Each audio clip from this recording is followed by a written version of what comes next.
पंजाब की बाढ़ की घटना एक गहन विवेचन। पंजाब, जिसे भारत का अन्न भंडार कहा जाता है, हमेशा से अपनी उपजाऊ भूमि और सिंचाई व्यवस्था के लिए प्रसिद्ध रहा है। लेकिन हाल के वर्षों में जलवायु परिवर्तन, असंतुलित वर्षा और नदियों के उफान ने पंजाब को बाढ़ की गंभीर समस्या से जूझने पर मजबूर कर दिया है। इस बार की बाढ़ ने राज्य के कई जिलों को प्रभावित किया और लाखों लोगों को संकट की स्थिति में डाल दिया। बाढ़ के कारण पंजाब की बाढ़ का मुख्य कारण असमय और अत्यधिक वर्षा रहा। सामान्य से कई गुना अधिक बारिश ने सतलुज, ब्यास और रावी जैसी नदियों का जलस्तर बढ़ा दिया। बांधों से पानी छोड़े जाने के बाद नदी किनारे बसे गांव पूरी तरह जलमग्न हो गए। इसके साथ ही जल निकासी की कमजोर व्यवस्था, अवैध निर्माण और नालों की सफाई न होने से हालात और बिगड़ गए। खेतों में खड़ी फसलें पानी में डूब गईं, जिससे किसानों को गहरा आर्थिक नुकसान उठाना पड़ा। बाढ़ से प्रभावित क्षेत्र इस बाढ़ ने विशेष रूप से जालंधर, होशियारपुर, फगवाड़ा, कपूरथला, फिरोजपुर और रोपड़ जिलों को सबसे ज्यादा प्रभावित किया। गांव-गांव में पानी भर गया, घरों की नींव कमजोर हो गई और हजारों लोग अपने घरों को छोड़कर सुरक्षित ठिकानों की ओर जाने पर मजबूर हो गए। सरकारी राहत शिविरों में भीड़ बढ़ने लगी और लोगों को मूलभूत सुविधाओं के लिए संघर्ष करना पड़ा। लोगों की परेशानियां और बाढ़ की विभीषिका से लोगों को अनेक तरह की कठिनाइयों का सामना करना पड़ रहा है। आवास की समस्या, जिन परिवारों के घर पूरी तरह जलमग्न हो गए, उन्हें अस्थायी शिविरों में रहना पड़ रहा है।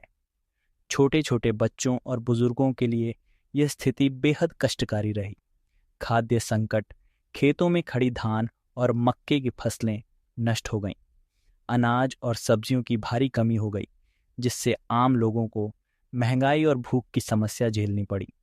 स्वास्थ्य संकट, दूषित पानी से कई बीमारियां फैल गईं, जैसे दस्त, डेंगू, मलेरिया और त्वचा रोग। दवाइयों और डॉक्टरों की कमी ने लोगों की मुश्किलें और बढ़ा दी। शिक्षा पर असर, कई स्कूल बाढ़ के पानी में डूब गए। किताबें और कॉपियां नष्ट हो गईं। पढ़ाई का नुकसान बच्चों के भविष्य को प्रभावित करने वाला साबित हुआ। आर्थिक संकट, किसान और मजदूर वर्ग सबसे ज्यादा प्रभावित हुआ। जिनकी रोजी रोटी खेती पर आधारित थी, उनका सब कुछ बर्बाद हो गया। दुकानदारों और छोटे कारोबारियों को भी भारी नुकसान उठाना पड़ रहा है। सरकार ने राहत कार्यों के लिए फौरी तौर पर कदम उठाए। एनडीआरएफ और सेना की टीमों ने नाव और हेलीकॉप्टर की मदद से लोगों को सुरक्षित स्थानों पर पहुंचा रही है।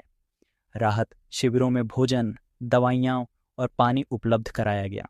हालांकि राहत कार्यों में कमी और धीमी गति को लेकर आम जनता ने असंतोष भी जताया। समाज सेवी संस्थाएं और गुरुद्वारे भी इस कठिन घड़ी में आगे आए। गुरुद्वारों में सामूहिक लंगर चलाए गए, जहां बाढ़ पीड़ितों को भोजन और शरण दी गई। स्वयंसेवकों ने कपड़े, दवाइयाँ और आवश्यक वस्तुएं बांटकर पीड़ितों की मदद की। इस दुख की घड़ी में कई सुपरस्टार मदद के लिए साथ दे रहे हैं।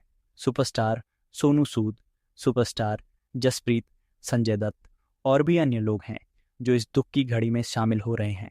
पंजाब की बाढ़ की यह घटना केवल एक प्राकृतिक आपदा नहीं, बल्कि मानवजनित लापरवाही का परिणाम भी है। जलवायु परिवर्तन, अव्यवस्थित शहरीकरण और जल निकासी की कमजोर व्यवस्था ने मिलकर इस संकट को और गंभीर बना दिया। जरूरी है कि सरकार और समाज मिलकर दीर्घकालिक योजनाएं बनाएं, जैसे मजबूत बांध निर्माण, नालों की सफाई, अवैध निर्माण पर रोक और लोगों को समय पर सतर्क करना। यह बाढ़ हमें यह सबक देती है कि प्रकृति के साथ असंतुलन का परिणाम कितना विनाशकारी हो सकता है। यदि हम समय रहते सतर्क न हुए, तो आने वाली पीढ़ियां और भी गंभीर संकटों का सामना करेंगी।